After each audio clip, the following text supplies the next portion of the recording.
जनताको मतको कदर गर, जनताको मतको कदर गर। नेपाली कांग्रेस जिंदाबाद, नेपाली कांग्रेस जिंदाबाद, भट्टाचार्य सरकार मुर्दाबाद, भट्टाचार्य सरकार मुर्दाबाद, भट्टाचार्य सरकार मुर्दाबाद। पाराले द्वितीय सरकार तेरो पाराले, कम्युनिस्ट शासन मुर्दाबाद, कम्युनिस्ट शासन मुर्दाबाद। जनताको मतको कदर गर, ओली सरकार मुर्दाबाद, नेपाली कांग्रेस जिंदाबाद, नेपाली कांग्रेस जिंदाबाद। आदरणीय बुवा दाजुभाइ तथा दिदीबहिनीहरू, ओली सरकार मुर्दाबाद, नेपाली कांग्रेस जिंदाबाद। जनताको मतको कदर गर, पाराले ओली तेरो पाराले, ओली तेरो पाराले। बलात्कारी सरकार मुर्दाबाद। आदरणीय बुवा दाजुभाइ तथा दिदीबहिनीहरू, यहाँहरू पनि यो 2/3 मत दिएर कम्युनिस्ट सरकारले देशमा भित्राएको थियो, कम्युनिस्ट शासन देशमा भित्रिएको थियो। तर आज कम्युनिस्ट शासनले के थियो नेपालमा अनुरोध गर्दछु, म भन्दैछु नेपाली कांग्रेस जिल्ला सरकार मुर्दाबाद, ओली कुशासन विरुद्ध मुर्दाबाद, कुशासन मुर्दाबाद। ओली तेरो पाराले, ओली तेरो पाराले। जनताको मतको कदर गर, ओली तेरो पाराले, ओली तेरो पाराले कदर गर, जनताको मतको कदर गर। तैपनि मैले यहाँ सम्झिनु पर्ने हुन्छ र आजका आकर्षण प्रमुख वक्ता आदरणीय दाई जोखा प्रसाद चौधरीलाई पनि म आमन्त्रण दिन चाहन्छु। यसै गरी महासमिति सदस्य, यसै गरी हाम्रा नेता हुनुहुन्थ्यो तहमा, यसै गरी पूर्व जिल्ला सचिव मेरो स्वागत गर्न चाहन्छु। र अब मैले बोल्नुभन्दा पनि यहाँ अगाडि मञ्चमा आइसक्नु भएको छ। तपाईहरू यो घाममा यस्तो चारैपट्टिबाट चाहिँ यसरी नेपाली कांग्रेस जोगाउनुपर्छ र नेपाली कांग्रेसले ल्याएको संविधानको चाहिँ एकतान्त्रिक शासन, यी दुईटै फटाहरू हुन्। यी कमिसनहरू चाहिँ आज खाना नपाएर राज्यले तिरेको करको चाहिँ अहिले यो देशको ढुकुटी दोहन गरिरहेको छन् र यसको विरुद्धमा सबैभन्दा ठुलो राज्यले तिरेको कर दिने क्रममा चाहिँ आफ्नो र अर्को भनेर चाहिँ छुट्याएको अवस्था र यो सरकार दुईभन्दा ठुलो कुरो नेपाली कांग्रेसले संविधान जोगाउनुपर्छ र दोस्रो कुरो जनताले तिरेको ट्याक्स सही ठाउँमा लागू हुनुपर्छ र अर्को कुरो जनता र नेपाली कांग्रेसको चाहिँ जनता सुरक्षित हुनुपर्छ र यो देशको एउटा नागरिकहरू जन्मिसकेपछि उसले पाउने अधिकार सही ठाउँमा भोग्नुपर्छ र राज्यका विभिन्न निकायमा नियुक्ति गरेका चाहिँ उनका आउरे बाउरेहरू छन्, यिनले आसेपासेहरू छन्, यिनीहरूलाई चाहिँ अनियमितता, भ्रष्टाचार र सम्पूर्ण विकास निर्माणका कुराहरूमा चाहिँ उनीहरूलाई सहयोग गर्ने अवस्था भएको छ।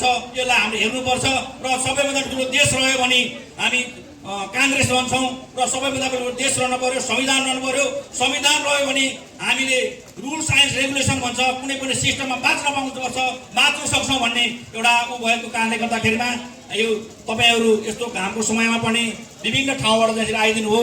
प्रदेश गएको एउटा देशैभरि भएको केन्द्रको परिवर्तनलाई चाहिँ स्वीकार गरी आज यो प्रदेशको खैरेनी प्रदेशको कमा आएर चाहिँ यत्रो मास यहाँ आइदिनु हो र यत्रो यो भेलालाई सहभागी हुनुभयो। यसको लागि म क्षेत्रीय प्रवक्ताको नाताले तपाईँलाई हृदयदेखि धन्यवाद मनन गर्दै जय नेपाल भन्दै यो सबै यहाँ टुङ्ग्याउँछु। जय नेपाल। अब म मन्तव्यलाई अगाडि बढाउन चाहन्छु र मन्तव्यमा निम्ताइने पाहुनाहरूलाई म विशेष गरी प्रमुख अतिथि छोडेर अन्य पाहुनाहरूलाई समयको पाबन्दीको कृपया ख्याल गरिदिनुमा हार्दिक अनुरोध गर्दछु र यसै क्रममा आजको विरोध सभा समिति सदस्य आदरणीय दिदी सुशीला उप्रेतीजीलाई म यहाँ निम्ताउन चाहन्छु।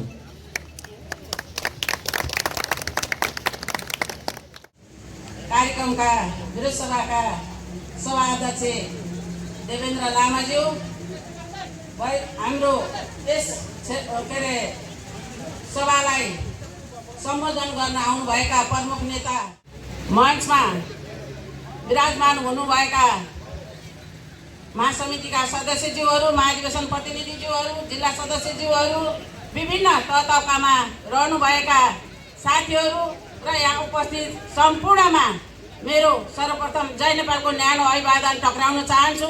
जय नेपाल। आजको तमासा हेरिरहेका थियौँ, विभिन्न काण्डहरू हुँदा पनि हामी चुप्पो लागेर बसिरहेका थियौँ। उसको कार्यकाल जसरी पुरा गर्छ गरोस् भनेर गरेको छ। आज विघटन गरौँ भनेको छ केही व्यक्तिले होइन पुनर्स्थापना भने विरोध सभा गर्न बाध्य भएका हौँ। तर कसैले आज विभिन्न काण्डहरू, धेरै काण्डहरू उहाँले मचाइसक्नु भएको छ। तपाईँ हामी अगाडि छर्लङ्गै छ। आज भ्रष्टाचार त्यत्तिकै छ। हामीलाई दोहोरो लाभ लिएर कर उठाएर नगरपालिका घर परिवारले सानो अंश बन्न गरेर गयो भने जग्गा किनेको भन्दा बढ्ता कर लगाइएको छ। यो पनि हामीले खपेर बसेका छौँ। तर अब खप्न चाहिँ हामीले प्रयास गर्नुपर्ने छ। त्यस कारणले धेरै कुराहरू नगरिकन मैले अरू समय हाम्रो प्रमुख अतिथिलाई नै टक्राउँदै बिदा हुन्छु। हस्त, धन्यवाद। जय नेपाल। धन्यवाद उद्योग सचिव। आजका प्रमुख व्यक्तित्व, केन्द्रीय प्रतिनिधि, संविधान सभाका समितिका सदस्यज्यूहरू, महाधिवेशन प्रतिनिधि साथीहरू, जिल्ला कार्य समितिका साथीहरू, महिला सङ्घका साथीहरू, तरुणका साथीहरू, विद्यार्थी साथीहरू, शिक्षक पत्रकार साथीहरू, सुरक्षाकर्मीका साथीहरू, तमाम नेपाली काङ्ग्रेसमा आस्था राख्ने चाहिँ सम्पूर्ण दाजुभाइ दिदीबहिनीहरू, जय नेपाल। आज सर्वसत्तावादी सरकार नेपाली काङ्ग्रेसको नेतृत्वले बनाएको संविधान, त्यो संविधानलाई आज चाहिँ भन्नु चाहिँ नि लत्याएर गर्न गइरहेको छ। यो सरकार आफैमा यो चाहिँ भ्रष्टाचार र तपाईँको चाहिँ भन्नु न कुशासन के अरे सांसद वितरण हुनु गइरहेको छ। त्यसको विरुद्धमा नेपाली काङ्ग्रेसको नीति अनुसार, नेपाली काङ्ग्रेसको योजना अनुसार आज 330 निर्वाचन क्षेत्रमा चाहिँ मेरो सभा अदालत छ, तपाईँको प्रशासनमा अदालत छ, सबै आफ्नो चाहिँ मुठीमा पारेको छ। चुनाव गर्छ भन्ने कति पनि विश्वास छैन। नेपाली काङ्ग्रेसले यति मात्रै होइन, योभन्दा पछि पनि धेरै आन्दोलन गर्न परेको छ। यसलाई परास्त गर्नको लागि, यसलाई हटाउनको लागि नेपाली काङ्ग्रेस चाहिँ भन्नु चाहिँ नि सडकमा आउनै पर्ने परिस्थिति छ। यो एकदम चाहिँ भन्नु चाहिँ नालायक सरकार छ, यो अधिनायक सरकार छ। एउटा अधिनायकवाद इन्डियामा गएर, भारतमा गएर प्रभुको शरण गरिरहेको छ। अर्को अधिनायकवाद यहाँ चाहिँ भन्नु तपाईँको चाहिँ म चुनाव गराउँछु, यो गर्छु, त्यो गर्छु भनिरहेको छ। यसमा हामीले बुझ्नुपर्ने कुरो छ।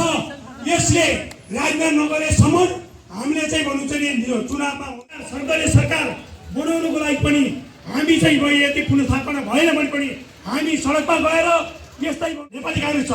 यो देशमा कम्युनिस्टले कुनै पनि निर्वाचन गरेको छैन। कुनै पनि निर्वाचनमा कम्युनिस्टले भन्नु चाहिँ निर्वाचन सम्पन्न गरेको अवस्था छैन। काङ्ग्रेसभन्दा बाहेक कसैले पनि गर्न सकेको छैन। यो देशमा तानाशाह हटायो, राजतन्त्र के अरे राजशाह हटायो, पञ्चायत हटायो, राजतन्त्र हटायो। यो तानाशाह कम्युनिस्ट सरकार पनि हटाउने नेपाली काङ्ग्रेसभन्दा बेगर अरू हुन सक्दैन। तपाईँले बुझ्नु होला। यसलाई जसरी भए पनि हामीले परास्त गरेर, सडक आन्दोलन गरेर, जुन तरिकासँग पनि यसको विस्थापन गर्नुपर्ने हाम्रो दायित्व छ। नेपाली काङ्ग्रेस अहिले एकजुट छ, एकमत छ। तपाईँको चाहिँ सबै साथीहरूले चाहिँ भन्नु चाहिँ सबै साथीहरू चाहिँ एक भएर लाग्नु भएको छ। त्यसमा चाहिँ सम्पूर्ण साथीहरूलाई म धन्यवाद दिन्छु र यहाँ उपस्थित हुनुभएका सम्पूर्ण दाजुभाइ दिदीबहिनीहरू, आमा बुवाहरू, शुभचिन्तक साथीहरू सम्पूर्णलाई चाहिँ भन्नुहुन्छ नि यो कार्यक्रममा उपस्थित भएर चाहिँ शोभा बढाइदिनु भएकोमा धन्यवाद दिँदै म यसमा बिराउँछु। धन्यवाद चाहिँ ढिला नगरिकन म अबको अर्को वक्तालाई यहाँ निम्ताउन चाहन्छु र हाम्रो कार्यक्रम अत्यन्त छोटो छ। अब हामी केही समयपछि हाम्रा प्रमुख वक्तालाई सुन्नेछौँ। यसै क्रममा आफ्नो मन्तव्य राखिदिनु हुन म जिल्लाबाट प्रतिनिधि खटेर आउनुभएका जिल्ला सहसचिव युवा नेता सूर्य राजलाई यहाँ निम्ताउन चाहन्छु।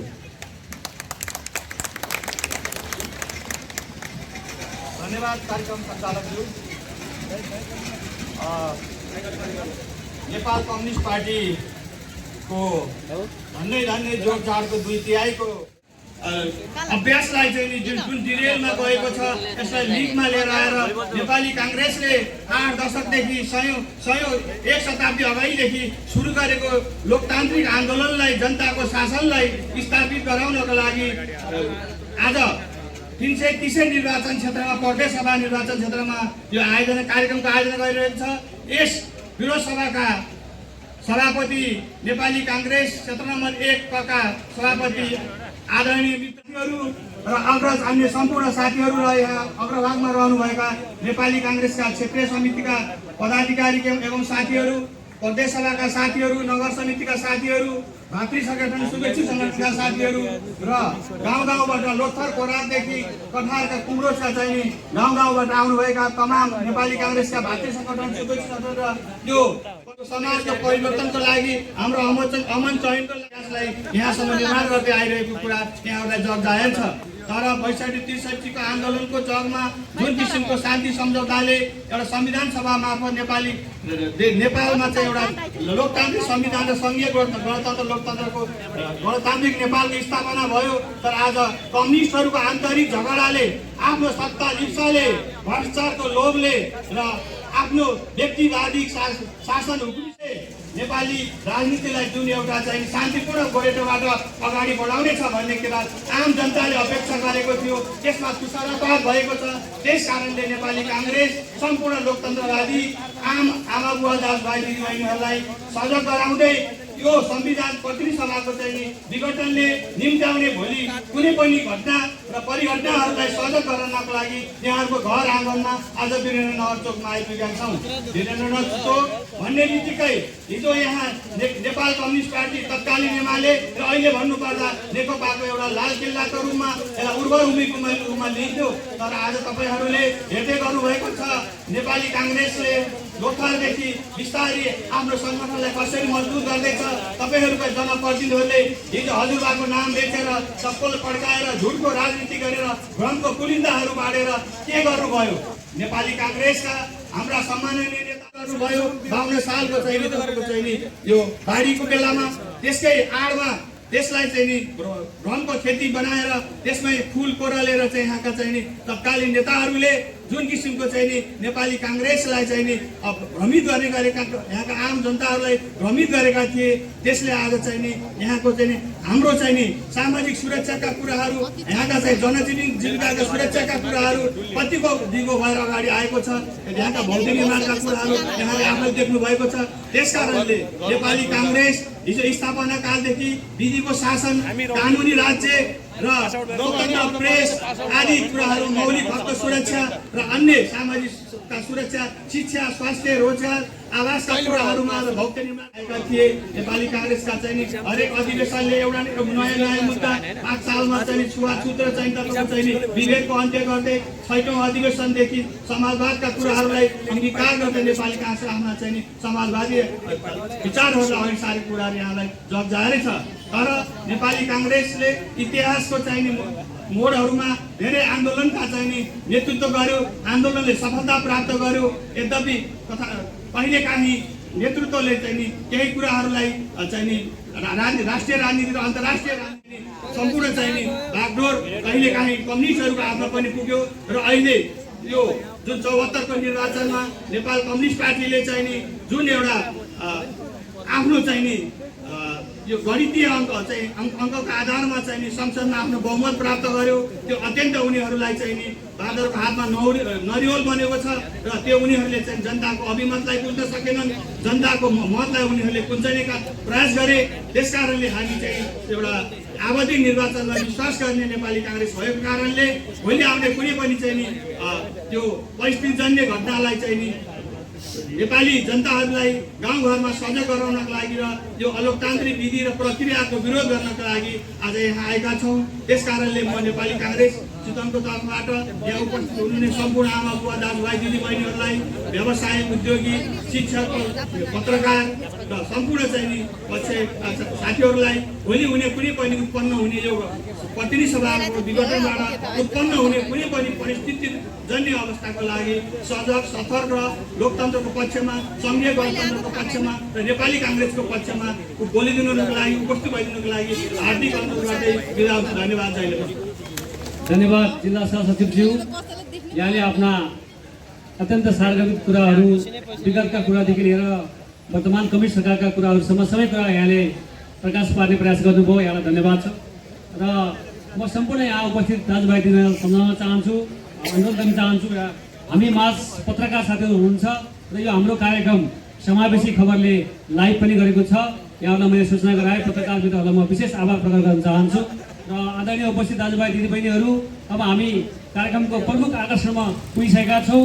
आजको यस विरोध सभालाई सम्बोधन गरिदिनु हुन म हाम्रा आजका प्रमुख अतिथि, प्रमुख वक्ता, काङ्ग्रेसका संविधान सभा सदस्य आदरणीय नेता रामहरि खतिवडाजीलाई हार्दिक अनुरोध गर्दछु।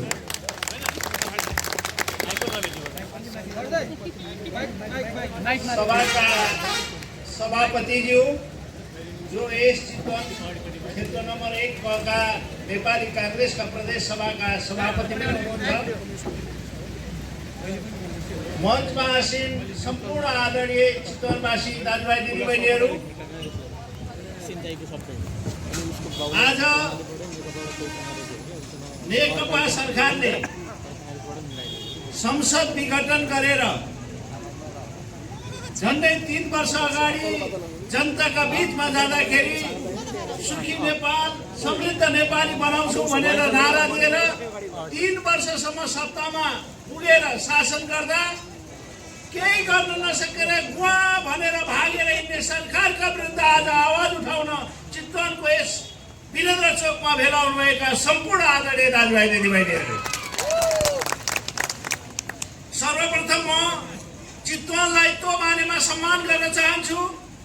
हिजो बखान सिंह गुरुङ जन्मिएर बिपी कोइरालासँग साथ दिएर सहकारीको आन्दोलन सुरुवात गर्ने चितवन, उदयनाथ अधिकारी जन्माउने चितवन, आज हामीले हेर्दा हेर्दै 9 प्रचण्डबाट पुष्पकमल दाहाल जितेर जाने चितवनका रूपमा परिणत भयो। तर हामीले देख्यौँ, हामीले साँच्चै पुष्पकमल दाहाल पुष्पलाई जिताएर पठाएका थियौँ भन्ने चितवनवासीलाई आशा थियो। यहाँको समृद्धि र विकासमा एउटा लहर आउँछ भन्ने नेता चितवन आएर जितेपछि छोरीलाई जिताउन त हाम्रो सहारा लिनुभयो, हाम्रो भोटबाट छोरीलाई जिताउनु भयो। अब देशमा जितेर गएपछि काम गर्नुहुन्छ भन्ने हामीलाई आशा लागेको थियो। तर हामीले देख्यौँ सरकारमा गएपछि चितवनमा छोरी, सरकारमा गएपछि बुहारी भन्दा बाहेक केही हेर्नु भएन। फेरि चितवनमा भोट माग्न आउँदै हुनुहुन्छ भन्ने मैले सुनेको छु। हिजो तपाईँले देख्नु भएको छ, राष्ट्रवादीका नाउँमा भोट मागेर जनताका बीचमा आउने हिजोको नेकपा, म त यसलाई नेकपा भन्दिनँ। गिर्जाबाबुले कहिलेकाहीँ कम्युनिस्टहरूलाई फु गरेर ढाल्छु भन्नुहुन्थ्यो। यसको नाम फुकपा हो, फुटेको कम्युनिस्ट पार्टी, फुटो फुकपा हो। यो पार्टीबाट मुलुकको समृद्धि र विकास हुँदैन भन्ने कुरा 3 वर्षको अवधिमा सत्तामा जाँदा हामीले देख्यौँ। तपाईँहरू प्रधानमन्त्री केपी ओली भनेर सम्बोधन गर्नुहुन्छ, म पनि उहाँलाई प्रधानमन्त्री केपी ओली नै भन्थेँ। तर उहाँको अहिलेको नाम परिवर्तन भएको छ, विद्यानन्द विष्णु ईश्वर ओली। विद्याका धनी, विष्णुका पछि लाग्ने, ईश्वरको अघि पछि घुम्ने, मतलब बालुवाटारमा विष्णुको पछि लाग्ने, ओम्नीको पैसाले ईश्वरको पैसाले सरकार चलाउने विद्याको धनका भाका ओली आज सरकार चलाउन नसकेर 3 वर्षको अवधिमा हामीले कुनै दिन यो सरकारलाई डिस्टर्ब गर्यौँ न, हामीले चक्काजाम गर्यौँ न, हामीले नेपाल बन्द गर्यौँ न, हामीले संसदमा ब्रिफकेस लिएर हिँड्नेलाई ब्रिफकेस लुटेर हिँड्यौँ न, हामीले संसदमा ठुला ब्रिफकेस लिएर हिँड्नेहरूलाई कुर्सीले हान्यौँ न। संसदमा राम्रो काम गर्छन् भने 3 वर्ष होइन 5 वर्षका लागि जनताले चुनेर पठाएको सरकार हो, काम गर्न दिउँ भनेर काङ्ग्रेसले जहिले पनि सहयोग गर्यो। हामीले देख्यौँ प्रधानमन्त्रीजी 3 वर्षको अवधिमा बालुवाटारबाट सिंहदरबार जान सक्नु भएन। कहिलेकाहीँ शीतल निवास गर्मी भयो भने शीतल निवास जानुभयो, अन्त जान सक्नु भएन गर्मी भएको बेला। कहिलेकाहीँ जानुभयो होली वाइन कि ओली वाइन खान, तपाईँले देख्नुभयो। 20 होटलमा प्रसार हुनुभयो, तर जनताका माझ कमजोर गर्न कहिल्यै राप्तीको नजिक आइपुग्न सक्नु भएन। त्यसैले चितवनले भन्न थाल्यो, सारा देशले भन्न थाल्यो, हाम्रो प्रधानमन्त्रीजी देशको प्रधानमन्त्री हुनुभएको थियो, नेकपाको प्रधानमन्त्री हुनुभएको थियो। त्यतिखेरसम्म जबसम्म उहाँहरू मिलेर बस्नुभयो, माधव नेपाल मिलेर बस्नुभयो, प्रचण्ड मिलेर बस्नुभयो, प्रचण्डले बुहारीलाई पठाउनु भयो, माधव नेपालले कृषि मन्त्री पठाउनु भयो, पर्यटन मन्त्री पठाउनु भयो। सबैले आशा गरेका थिए किसानको सरकार बन्नेछ, कम्युनिस्ट पार्टी भनेको मजदुरको सरकार हुनेछ। तर मजदुरलाई दिन गएको जहाज कमिसन नमिलेर तपाईहरुले देख्नुभयो, युएई भनेको अरबबाट रित्तै फर्केर आयो। किसानलाई मल दिने, असारमा मल दिने मन्त्री आजसम्म मल नदिएर राजीनामा दिएर भाग्नु भए। यो किसानको सरकार थियो, यो मजदुरको सरकार थियो। भोट माग्ने बेला किसानको सरकार भनियो, भोट माग्ने बेला मजदुरको सरकार भनियो। आज सबभन्दा बढी यो देशमा मजदुर र किसानलाई मार पार्ने काम नेकपाको सरकारले गर्यो। त्यति गर्दा पनि हामीले डिस्टर्ब गर्यौं न। हामीले भन्यौं प्रजातान्त्रिक संस्कार हामी सिकाउँछौं कम्युनिस्टलाई। हाम्रो हार भयो, तर हामीलाई गर्व लागेको थियो। हिजोसम्म बहुदल नमान्नेलाई बहुदलवादी बनायौं, गणतन्त्र नमान्नेलाई गणतन्त्रवादी बनायौं। हिजोसम्म संसदीय व्यवस्था नमान्नेलाई संसदीय व्यवस्थावादी बनायौं। हिजोसम्म शिक्षकलाई रुखमा ल्याएर झुन्डाउनेलाई, रुखमा ल्याएर झुन्डाएर मार्नेलाई जनमतले सरकारमा पुग्न सिस्टमको विकास गर्यौं। हामीलाई विश्वास थियो हामी हारे पनि हाम्रो सिद्धान्त हारेको छैन। हिजो बन्दुकले शासन गर्छु भन्ने साथीहरू बन्दुक छोडेर अब बन्दुक चाहिएन, जनतामा भोट दिनुहोस्, मलाई मत दिनुहोस्, म तपाईको मतबाट शासन गर्न आउँछु भन्नु नैतिक रूपमा गणितीय रूपमा जिते पनि नैतिक रूपमा कम्युनिस्टको हार थियो, हाम्रो जित थियो। हामी हारे पनि देशलाई जिताउने काम हामीले गर्यौं। यो देशमा राजा विदेशमा जाँदा होस्, हामीले कांग्रेस कमजोर भयो, देश कमजोर हुन दिउन। 30 वर्ष राजाले शासन गरे, कांग्रेस कमजोर भयो, देशलाई कमजोर हुन दिउन। हामीले संविधान सभाबाट कसैले जारी गर्न नसकेको संविधान हामीले जारी गर्यौं।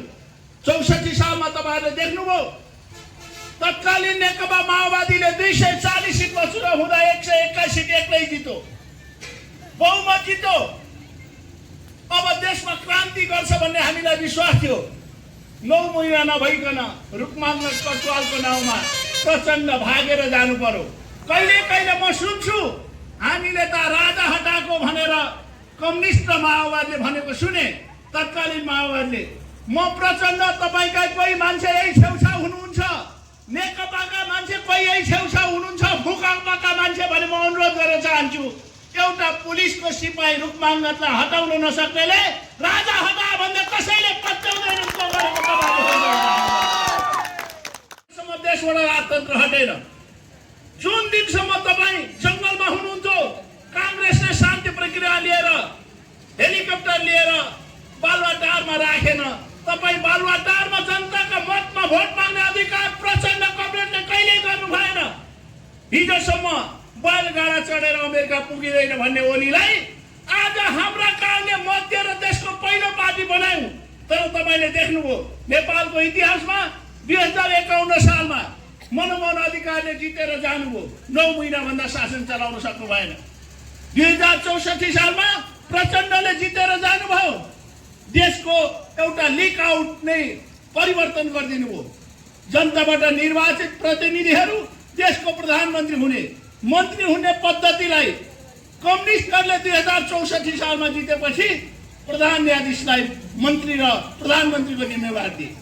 सचिवहरू मन्त्री भए, यो कसले गर्यो? त्यसलाई राजनीतिक ट्र्याकमा ल्याउने काम 70 मा कांग्रेसले चुनाव जितेपछि भयो। हामीले चुनाव जितेपछि संविधान सभाबाट संविधान मात्र बनायौं न। कति गाह्रो थियो संविधान सभाबाट संविधान बनाउन। प्रचण्ड जनजाति भेटो, दलित भेटो दलित, महिला भेटो महिला, गुरुङ भेटे गुरुङ, तामाङ भेटे तामसालिङ, राई भेटे राई, किराँत, लिम्बू भेटे लिम्बुवान, अथवा के राज्य बाँड्दै हिँड्नुभयो। आज उहाँहरूको पार्टीमा हिजो त्यसरी राज्य बाँड्दै हिँड्नुभयो। दलितको पार्टी कम्युनिस्ट पार्टी भन्नुभयो, जनजातिको पार्टी कम्युनिस्ट पार्टी भन्नुभयो, मधेसको पार्टी कम्युनिस्ट पार्टी भन्नुभयो, महिलाको पार्टी कम्युनिस्ट पार्टी भन्नुभयो। तर हिजो सचिवालय सदस्य बनाउँदाखेरि 9 जनाको सचिवालय सदस्य नेकपाका साथीहरूले बनाए। तपाईहरु हेर्नुस्, 9 जनामा 7 जना त बाहुन मात्र राखेर बनाउनु भएछ। केपी ओली, प्रचण्ड, पुष्पकमल दाहाल, त्यसपछि ईश्वर पोखरेल, माधव नेपाल, झलक खनाल, विष्णु पौडेल, वामदेवको 7 जना। खोइ मधेसे तपाईहरुको भोट माग्ने बेला मात्रै तपाईहरुले नारा दिनुभयो। खोइ दलित एकजना भोट माग्ने बेला मात्रै नारा दिनुभयो। पार्टी आफ्नै महिलामाथि बलात्कार गरेको आरोपमा जेल जाने पार्टीले महिला भोट तपाईहरुसँग भोट माग्न जाँदा राष्ट्रियता कुरा गरेर नेकपाका साथीहरु आउने गर्नुहुँदो रहेछ। मलाई पनि लाग्यो साँच्चै राष्ट्रवादी नै हो भनेर कहिलेकाहीँ सोध्थे। तर तपाईहरुले यति अनुरोध गर्न चाहन्छु, हामी नेपाली कांग्रेस भनेर आफ्नो पार्टीको नामाकरण गर्यौं। हामी आफ्नो एउटा कार्यक्रम गर्दा बीपी कोइरालाको फोटोमा माल्यार्पण गरेर कार्यक्रम गर्छौं। बीपी कोइराला भनेको नेपालको पहिलो जननिर्वाचित प्रधानमन्त्री हो।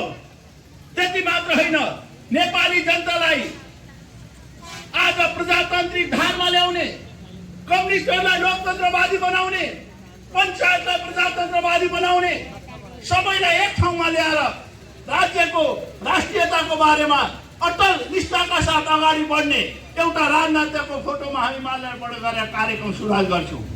हामी अराष्ट्रवादी अरे, जसले यति दारी भएका, त्यो पनि होइन स्वदेशी होइन विदेशी, मार्क्स लेनिन माओ भन्ने पार्टीको नाउँ नै विदेशीका नाउँबाट कोही माओवादी राख्ने, कोही लेनिनवादी राख्ने, कोही मार्क्सवादी राख्ने, त्यो राष्ट्रवादी कि कांग्रेस राष्ट्रवादी, त्यही कुरा तपाईहरुसँग हामी भन्न आज अनुरोध गरिरहेका।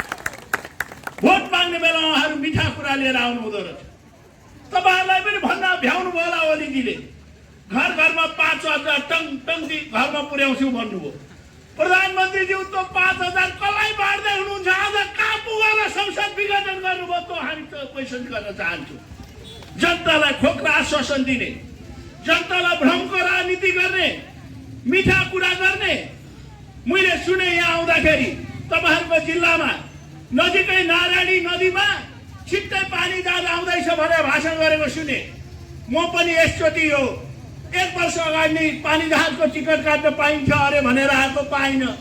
यसचोटि पनि हिजो आएको चाहिँ छ कि भने राप्तीको नदीको किनारमा गए, उल्टो राप्ती नदीमा बाँध बाँध्नु पर्ने ठाउँमा बाँधले पनि घर भत्काको पानी जहाज पाइन। यही हो जनतालाई गर्ने काम। म तपाईहरुलाई अनुरोध गर्न चाहन्छु, जनतालाई ध्यान असिना पानी बेसरी पर्यो, त्यहाँ भएका बाघ, भालु, चितुवा, कैँडा, हात्तीहरू सब जङ्गलको उडान पनि गएछ। त्यो स्याल राजा भएको फुर्ती लाएर पानीमा एकछिन भिजेको थियो, उसको रङ त खुइलिएर त्यो स्यालै भएछ। जङ्गलका राजाहरू सब मिलेछन् र यसले हामीलाई ढाँटो भनेर कुटेर राखेछन्। कम्युनिस्टहरूले त्यसै गरी जनता ढाँटेका सक्दैनन् भने तपाईँहरू अनुरोध गर्न चाहन्छु। नेपालको प्रधानमन्त्रीको कुरा गर्नुहुन्छ भने म धेरै कुरा गर्न चाहन्न। केपी ओलीलाई सबै नेपाली जनताले चिनेका छन्, उहाँको भाषण गर्ने कला पनि चिनेका छन्, उहाँको शैली पनि थाहा छ। उखान टुक्का उहाँलाई जति भन्न कसैले आउँदैन। विद्याको ज्ञान छ उहाँलाई। कुन विद्याको ज्ञान छ मतदातातिर प्रवेश गर्न चाहिन्छ। त्यही कारणले उहाँ उखान टुक्का ल्याउनुहुन्छ। तर म तपाईहरुलाई अनुरोध गर्छु, एक दिन के भएछ भने एकजना मान्छेलाई ड्राइभरको आवश्यकता परेछ। ड्राइभरको आवश्यकता परेपछि उनले ड्राइभरको खोजी गरेछ। ड्राइभर खोजी गरेपछि विज्ञापन गरेछ, मलाई एउटा ड्राइभर चाहियो भनेछ। तर ड्राइभर जार खाने हुनु हुँदैन, गाडी चलाउँदा एक्सिडेन्ट गर्ने हुनु हुँदैन, ड्राइभर तेल चोर्ने हुनु हुँदैन, कम से कम 20 वर्ष गाडी चलाएको मान्छे हुनुपर्छ भनेर विज्ञापन निकालेछ। धेरै ड्राइभर आछन् त्यो साउकोमा, कोही जाँड खाने, कोही तेल चोर्ने, कोही खाना नखाने, रक्सी मात्रै खाने, कोही मासु मात्रै खाने, भात नखाने, शाकाहारी ड्राइभर चाहिएको रहेछ। ती मध्ये एउटा 32 लक्षणयुक्त भएको ड्राइभर आछ घरमा। अनि साउजीले भनेछ, तपाईँ जाँड खानुहुन्छ? खान्न। तेल चोर्नुहुन्छ? चोर्दिन। गाडी बिग्रियो भने आफै बनाउँछु। मेरो बच्चा स्कुल जानुपर्छ, लगिहाल्छु नि। कहिलेकाहीँ लुगा पनि धुन्छु, बाथरुममै सफा गर्छु, घरमै सफा गर्छु। छक्क परेछ मालिक, यस्तो मान्छे त ड्राइभर कहाँ पाइन्छ, यही ड्राइभर राख्नु पर्यो भनेछ। अनि भनेछ मलाई सबै गुण त मन पर्यो, यो 32 लक्षणयुक्त त ड्राइभर होइन देउता पनि हुँदैन भन्थे, मलाई एउटा गुण चाहिँ नभएको ड्राइभर चाहिएको छ, तपाईँ 32 लक्षण हुनुहुँदो रहेछ, तपाईँ जानुहोस् भनेछ। फेरि ड्राइभरलाई अचम्म लागेछ, हो मसँग हजुर एउटा गुण छैन, त्यो म पछि भन्छु भनेछ। के लाइसेन्स छैन हो भनेछ, लाइसेन्स नभएको मान्छे ड्राइभर हुन्छ भनेछ। के गाडी चलाउन जान्नुहुन्न हो भनेछ, गाडी नचलाउने मान्छे ड्राइभर हुन्छ भनेछ। के गुण गइगुण छ त भनेर पछि थाहा पाइहाल्नुहुन्छ नि हजुर भनेछ। अनि राखेछ, एक गुण नभएको त केही गर्दैन, अरू 32 गुण छ 31 भाग भइहाल्छ भनेर ड्राइभर राखेछ। भोलिपल्ट साथी टन्न लाएर आएछ, के हो तपाईँले त जहाँ खान्न भनेको थियो त भने, आज हजुर भनेछ। फेरि भोलिपल्ट तेल पनि चोरेछ, के हो तेल त चोर्दिनँ भनेको थियो नि भनेछ। ए गल्ती भयो हजुर भनेछ। पर्सिपल्ट गाडी पनि ठोक्का छ, किन यसो गरेको भनेछ, एउटा गल्ती भयो हजुर भने। अनि तपाईँले त मसँग 31 गुण छ भनेको थियो त, तपाईँसँग त धेरै वैगुण देखिन थाल्यो भने, एउटा मात्र वैगुण न हो हजुर, म जे भन्छु त ढाड्छु। हाम्रो प्रधानमन्त्री त्यही एउटा वैगुण हो, त्यही ड्राइभरको जस्तो गुण भयो हाम्रो प्रधानमन्त्रीको। मुलुक चलाउन सक्नु भएन। मैले यो केपी ओलीलाई मात्र होइन, कम्युनिस्ट पार्टीले भने तपाईँहरूको गुण त्यही ड्राइभरको जस्तो भयो, जे भन्नुहुन्छ ढाँट्नुहुन्छ, ढाँटेर काम गर्नुहुन्न। अब मुलुक त्यसरी चल्दैन भने तपाईँहरूसँग अनुरोध गर्न चाहे। यो परिस्थितिमा तपाईँहरूलाई फेरि भने, मैले तपाईँहरूले देख्नुभयो राष्ट्रियता कुरा गर्दा अर्को पनि कुरा भने मैले, नेपालको इतिहासमा भीमसेन थापादेखि अहिले केपी ओलीसम्म कतिजना प्रधानमन्त्री भए तपाईँहरूलाई थाहा होला। जति प्रधानमन्त्री भए आफ्नो राष्ट्रियताको बारेमा कसैले कोहीसँग कम्प्रोमाइज गरेनन्।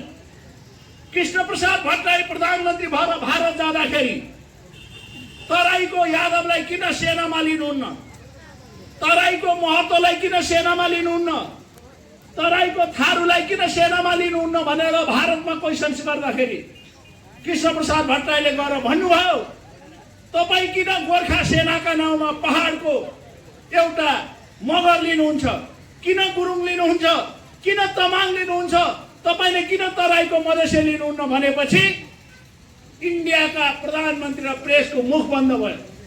राष्ट्रियताको बारेमा काङ्ग्रेसले कोहीसँग कम्प्रोमाइज गरेन।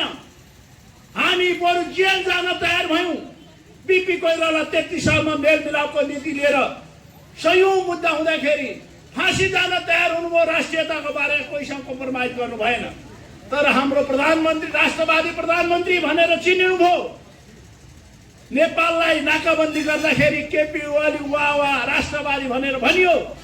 तर देख्नुभयो नरेन्द्र मोदी नेपालमा आउँदाखेरि नेपालको प्रधानमन्त्रीले, मलाई विश्वास थियो एउटा टोपी लिएर नरेन्द्र मोदीलाई दिनुहुनेछ, दौरा सुरुवाल चटक्क लगाइदिएर मोदीको स्वागत गर्न नेपालको प्रधानमन्त्री जानुहुनेछ भनेको त मोदीले के ड्रेस लगाएको छ त्यही सिलाइदेऊ भनेर इन्डियन एम्बेसीबाट मोदीको ड्रेस लाएर जनकपुर पुग्ने राष्ट्रवादी कि हामी राष्ट्रवादी टोपैछन्। म कम्युनिस्टका साथीहरूलाई अनुरोध गर्न चाहन्छु, राष्ट्रियताको नाउँमा लम्पसार पर्ने, देशलाई लगेर विखण्डनतिर लाने, एउटा धारा दिने अर्को काम गर्ने, लिपुलेख लिम्पिया धारा र कालापानीको नक्सा बाहिर हामीलाई देखाउन जारी गर्ने, किताब छाप्ने बेला नछाप भन्ने, अनि उहाँ राष्ट्रवादी हुन सक्छ।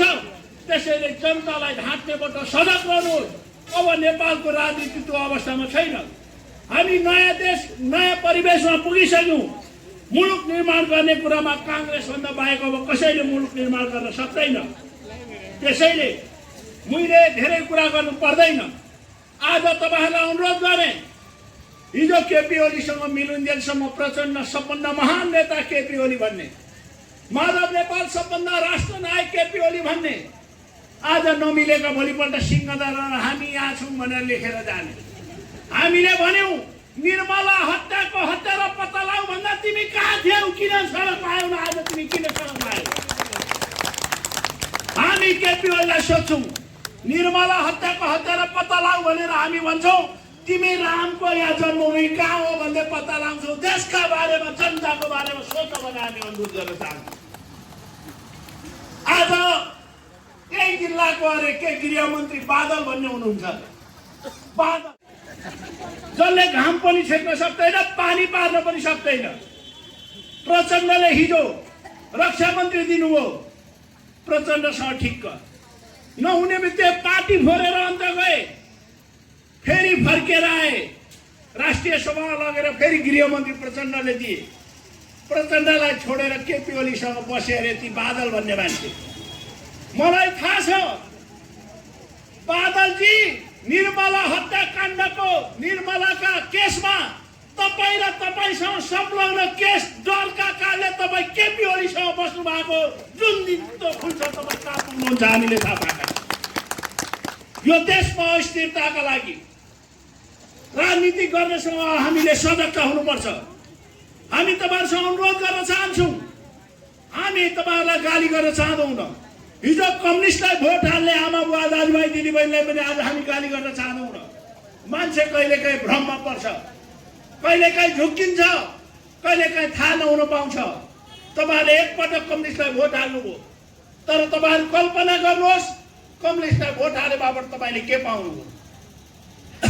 आज महँगी पाउनुभयो, आज अराजकता पाउनुभयो, अस्थिरता पाउनुभयो, असहिष्णुता पाउनुभयो, संविधानमाथि बलात्कार गर्ने प्रधानमन्त्री पाउनुभयो। तपाईँहरूले जब काङ्ग्रेसलाई भोट दिनुभयो, हामी कहिले जनतालाई धोका दिउन।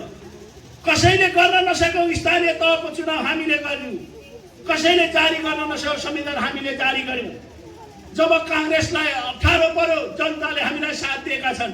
फेरि पनि भन्यौँ 74 सालमा एकचोटि तपाईँहरू भुल्नुभयो, अब कम्युनिस्टका नाउँमा कहिल्यै नभुलिदिनुहोस्। आजैदेखि तयार हुनुहोस्, काङ्ग्रेस चाहे संसद पुनर्वाली होस् चाहे नहोस्, चुनाव होस्, त्यसका लागि तयारी रहनुहोस् भनेर म तपाईँहरूसँग अनुरोध गर्न चाहन्छु। मैले पनि तपाईँहरूको लामो भाषण गरेर दिगदारी दिन चाहन्न। आज ओखलढुङ्गादेखि दार्चुलासम्म, आज मेचीको ओलाङ्चु खोलादेखि बैतडीसम्म 77 जिल्लाका 330 निर्वाचन क्षेत्रमा नेपाली काङ्ग्रेसले सरकारको अवैधानिक अनाधिकृत असंवैधानिक कामको विरुद्धमा यसै गरी देशव्यापी रूपमा एउटा कार्यक्रम गरेको छ, विरोध सभा गरेको छ। यो विरोध सभामा नेपाली काङ्ग्रेसप्रति अगाध स्नेह राखेर यसै गरी जनताहरू सडकमा आउनु भएको छ। हामी अनुरोध गर्न चाहन्छौँ, प्रत्येक कुराबाट दिन पुग्नु पर्दो रहेछ। अब आजैबाट थाहा भयो नेपालमा कम्युनिस्टका दिन गए, हिजो रात थियो, आज उज्यालो भयो। अब जनताको अनुहारमा उज्यालो आउँछ र काङ्ग्रेसको विजय अब निश्चित रूपमा म तपाईँलाई अनुरोध गर्न चाहन्छु। मैले केही लामो भाषण गरेँ होला, केही मेरा कुराहरू पुगेनन् होला, तर तपाईँहरूलाई अनुरोध गर्न चाहन्छु, मुलुक समृद्ध बनाउन, मुलुकको विकास गर्न, मुलुकमा शान्ति कायम गर्न, अस्थिरता हटाउन कम्युनिस्टबाट सम्भव छैन। अब कम्युनिस्टलाई सदाका लागि तपाईँहरूले विदा गरेर दिन आएको छ। आज देश अस्थिरतामा लाने, संविधानको असंवैधानिक कामबाट संविधानलाई अप्ठ्यारोमा पार्ने, मुलुकमा प्रधानमन्त्री मात्रै असक्षम होइन, head of the government, head of the state र न्यायपालिकाको प्रमुखलाई पनि अप्ठ्यारोमा पारेर देशलाई नै अस्थिरताको बाटोमा लाउने र असफल पार्ने काममा अहिलेका कम्युनिस्ट सरकार लागेको हुँदा यसबाट बचाउनका लागि पनि अब सम्पूर्ण प्रजातन्त्रवादी साथीहरू, हिजो को कहाँ हुनुहुन्थ्यो, हिजो कसले सहयोग गर्नुभयो गर्नु भएन, हिजो हाम्रा पनि कमी कमजोरी भयो होला, कसलाई समात्न सक्यौँ, कसलाई सम्हाल्न सक्यौँ, कसलाई समात्न सक्यौँ, कसलाई सम्हाल्न सक्यौँ होला। अब भूमिका चेन्ज भएको छ। आजैका मितिदेखि अन्य पार्टीमा हुनुभएका साथीहरू पनि नेपाली काङ्ग्रेसको 4 तारे झण्डा रुखमुनि गोलबन्द भएर एकता साथ अगाडि बढ्नुहोस्। आगामी दिन अब काङ्ग्रेसका लागि होइन, नेपाली जनताका सहजताका लागि हामी तपाईँहरूमा साथमा रहनेछौँ भन्ने प्रतिबद्धता जारी गर्न चाहन्छु। म एकचोटि जय नेपाल भन्छु। जय नेपाल भनेको सबैको जय होस् भनेको, यस राप्ती नजिकमा बस्ने थारूको पनि जय होस्, ऊ त पर चुनाव लड्ने दाहालको पनि जय होस्, यतैतिर चुनाव लड्ने पाण्डेको पनि जय होस्, यी हुने हाम्रो सभापतिको पनि जय होस्, उप्रेतीको पनि जय होस्, नेउपानेको पनि जय होस्, सबैको जय होस् नेपालमा बस्न भन्नका लागि हामी जय नेपाल भन्छौँ। राई भेट्ने बित्तिकै जय राई, मगर भेट्ने बित्तिकै जय मगर, दलित भेट्ने बित्तिकै जय दलित, तामाङ भेट्ने बित्तिकै जय तामाङ भन्नुभन्दा सम्पूर्ण नेपालमा बस्ने सबैको जय होस् भन्न हामी जय नेपाल भन्छौँ। त्यसैले एकचोटि सबैको जय भन्नका लागि जय नेपाल भनेर तपाईँले थर्काइदिनुहोस्। म जय नेपाल भन्छु। जय नेपाल, जय नेपाल। तपाईँहरूले रुखको छेउमा बसेर प्रतिज्ञा गर्नुभयो, नेपालको जय होस् भन्नुभयो। यो जय गर्ने काम काङ्ग्रेसले मात्र गर्छ, त्यसैमा लागौँ। धन्यवाद। जय नेपाल।